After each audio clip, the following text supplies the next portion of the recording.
Dear friends and comrades, welcome to the ADS News.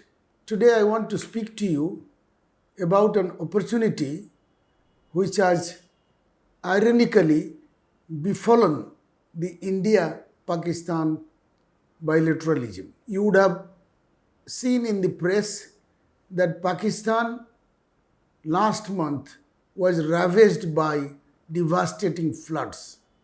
1100 plus people were killed, 1600 plus people were injured, and nearly 5 lakh, according to the estimate in the paper, 498,000 people were rendered homeless and are in relief camps. All in all, 33 million people have been badly affected. I was reading about it and I learnt from the statement of their foreign minister, Bilawal Bhutto, who said that this is something I've never experienced in my life and I do not have words to describe the situation. Such was the tragedy that has befallen Pakistan.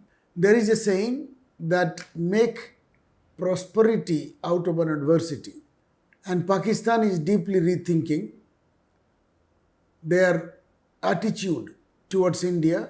In fact, they have expressed their desire to quickly resume trade with India. And India, luckily and rightly so, has responded positively to the tragic developments in Pakistan. There is an entry point, and whatever may be the entry point, we should think of resuming our relations with Pakistan. The shortage of foods and vegetables has necessitated in Pakistan this serious thinking. Pakistan had suspended, as you know, all trade transactions with India after the reorganization of Jammu and Kashmir. They had allowed only two trade transactions or business transactions. One was the supply of medications during COVID, and another letting a humanitarian aid pass through their country, which was tons of wheat sent to Afghanistan by India.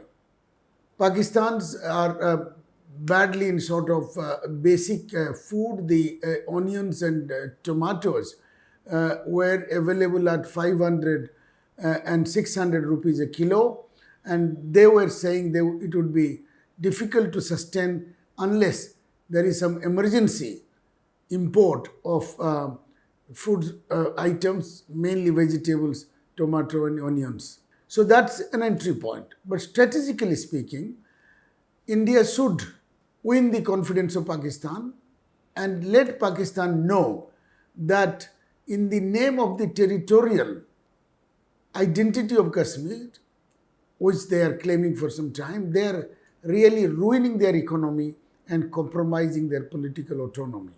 They are falling fast into the debt trap led by Chinese foreign policy. Our neighbor Sri Lanka is a case in a point. Pakistan is following suit. India should make Pakistan realize that this is really a dangerous, slippery slope. Pakistan, being the former constituent of India, like Bangladesh, is to my mind manageable. I know there are people who would say that Pakistan is an eternal enemy, and others would say it's antagonizing Pakistan, or beating Pakistan is a big vote catcher. These are political calculations and cynical interpretation of political strategies.